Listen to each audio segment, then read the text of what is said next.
We're in Salisbury, but here you go.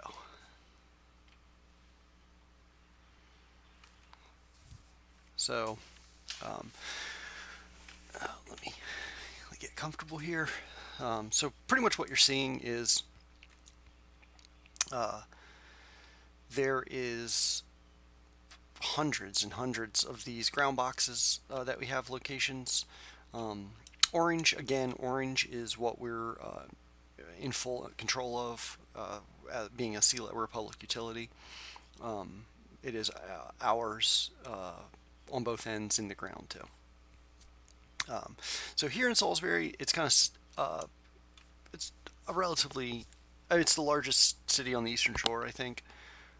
Yeah, it is. And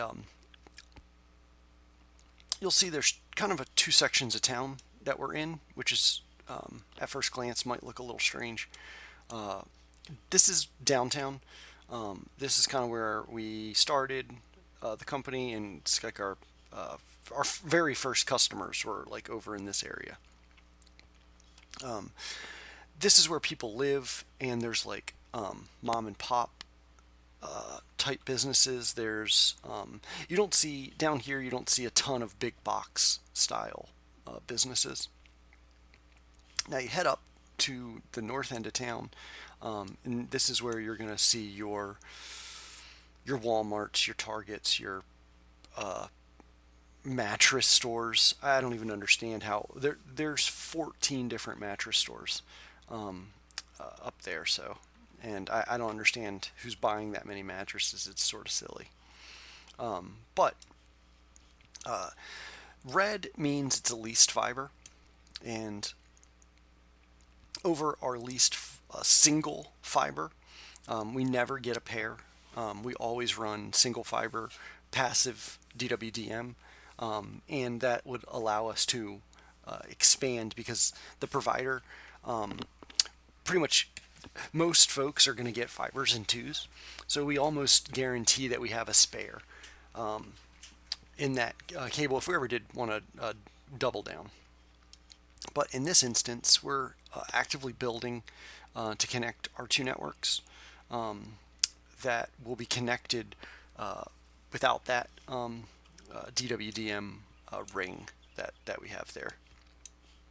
I'm gonna take a peek here. It's downtown, which is pretty cool. So this is where our core muxing site is. It's our core router. It's our core. We have muxes there, demuxes or whatever, and we have our two core routers, two core switches, and phone switches, and so on and so forth. But as you look at this, this right here is our This is a state highway, Route 50, not a state highway. I guess yeah, it's a state highway. And this was a pretty difficult thing for us. This was like our first time ever doing it. And then up here, which was pretty interesting. This was right here. It's an old abandoned railroad track. No train has been on that railroad track in my lifetime, I don't think. And crossing this abandoned railroad track, it was unreal. I think we had to like, I wasn't there, but I think we had to like fly a guy out from Texas to like watch us drill it, and then he then said, "All right, good," and then flew back. It's pretty cool. Um, but so let's take a look at this. This is so that was our first like big zoom out. You know, you can kind of see Salisbury going on, and leaving Salisbury, we have single fiber DWDM. It's running on 80. It's running on 40-kilometer optics, and I have currently active 4 10 gig channels. Yeah, these are 16 channel muxes and demuxes, and I have a ODM. I got 2 ODMs. We'll get to that in a second. This is one of my ODM sites, and this was a big location for us to have an ODM in case we ever did want to build passively without having requirements for electricity and air conditioning and stuff like that. Heading south out of Salisbury, we're moving about 15 miles or so. Excuse me. And this gets us to Princess Anne. This is a college town, and we do have a pop here that brings us into the town. And I've got a mux. I've got 2 muxes and 2 demuxes at this site. The most customers we have are located in 3 apartment buildings, kind of right downtown. We have not really built a lot of conduit around town, but we have picked up the. Let me see if you can see it on this map.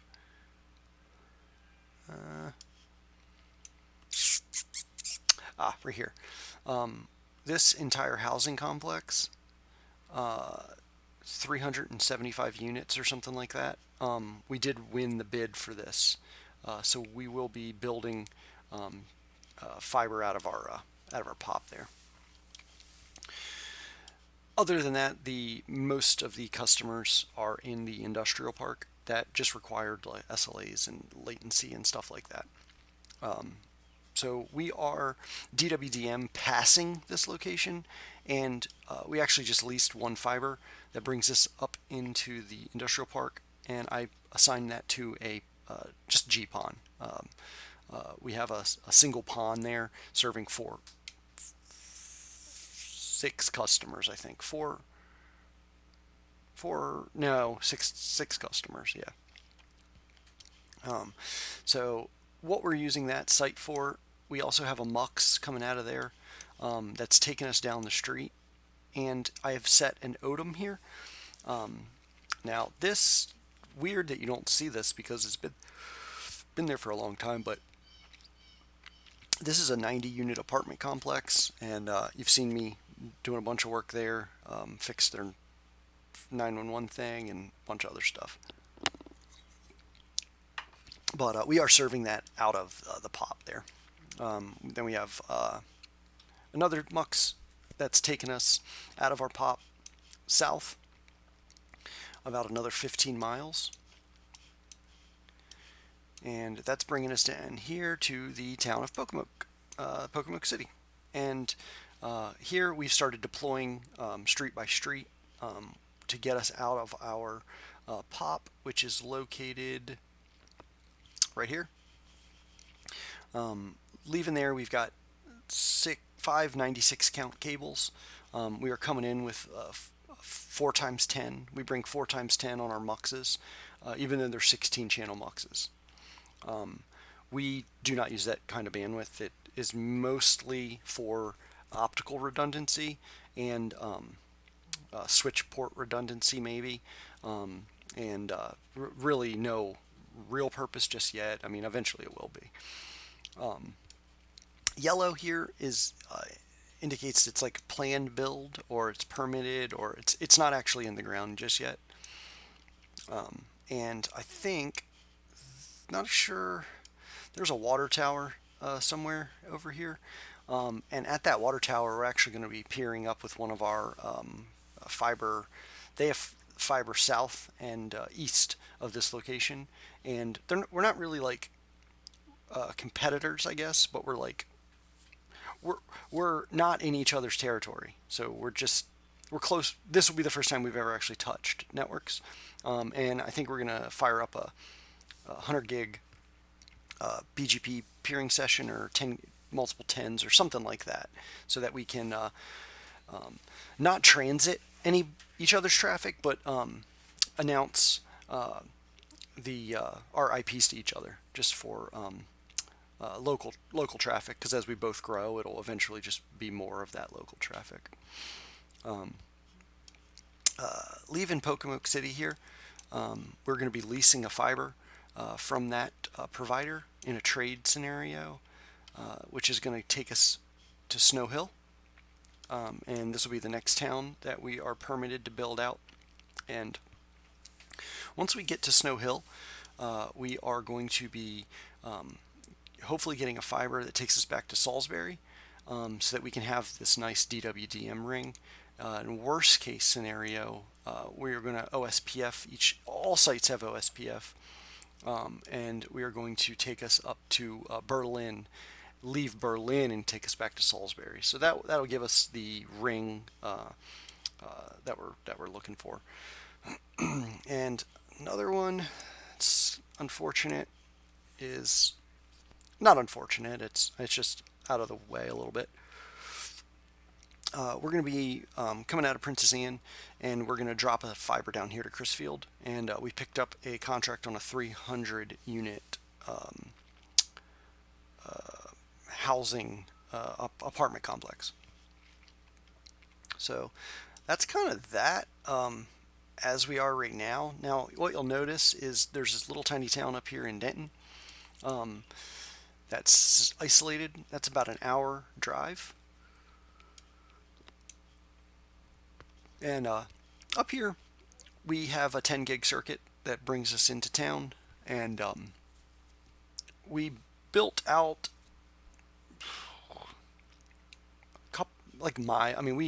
miles. Dark blue is a lease share agreement, so we don't own the conduit, but we have an agreement to use it. Blue would be our builds off of that. All the little blue blips are our ground boxes. So I don't know how many ground boxes we've actually done, but a lot, a lot. So when you look at this on a map, here, let me see if I can. There we go. I can think of it better this way. When you look at this on a map, it's kind of interesting. So our transits, we're basically an island. I mean, you think about it. This is Virginia. That's the Virginia line. And this is the longest tunnel, I think the longest tunnel in the United States, the Bay Bridge Tunnel. And there is a Bay Bridge up here. So what logical paths are there to get fiber optic off back to a data center? So our current options that we have for transit, and they're really the most viable, my opinion, I guess, but we're leaving Salisbury. There is an under bay cable right here, and that actually takes us, I think it's more down in here somewhere, but there's an under bay cable that's taking us across the Chesapeake Bay, and that is pretty cool, I thought. And that's taking us all the way to Ashburn, Virginia, where we are hooking up in a data center there. Our second viable transit path is taking us up. We're crossing this bridge right here, and it's taking us to Baltimore, where we are picking up cogent connectivity. Third, traveling north out of here, and we are going to Philadelphia. I'm having a little bit of trouble finding that for some reason. Oh, right there. Heading up to Philadelphia, where we're hooking up in an Equinix facility, I believe. And then our fourth viable path cuts over through Delaware, and actually picks us up through a provider that has the contract for all of the cell phone towers on the Eastern Shore. So in the concept of, if your cell phone doesn't work, that is a pretty big deal. I'm sure their SLAs are ridiculous. So it seemed like a logical source that's taking us onto the same network that's providing all the cell towers, AT&T and T-Mobile, I believe. So with those four, there is a fifth that is pretty cool. There is a broadband authority here on the Eastern Shore of Virginia, and we're building close to that line. And they have indicated they can actually take us into Norfolk on a we can actually pick up level 3 and some other circuits down there. So fifth, logical, and what we were looking for by doing it that way is we don't need a 100 gig fiber wave. We don't need a 100 gig Ethernet because that's a single point of failure. I believe any one of our customers would tell you they would much rather have 99%, 99.59s or 49s uptime versus, sorry, I don't know what the heck's happening outside, versus getting 100 gig to show up on a speed test. You know what I mean? Based on all this water, the distance, you don't know what's really happening on some of your paths. Drunk driver hits something and all of a sudden your transit's down. So multiple transits was the only way to really to roll here. And we have them all going into BGP in our core routers there. But yeah, I mean this is super awesome, and you really gotta give it to it. It's not just me. I mean I'm just doing the splicing and the network stuff, I'll just call it. And we have Brett that's running, he's running the whole office. We got Seth's running the construction crew.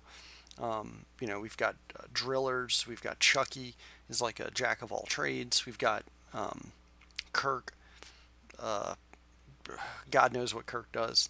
And we have accounting and folks that are answering the phone. But cool. Well, that was about all that. Just thought it was kind of neat. I kind of got into it and figured I'd give her a shot.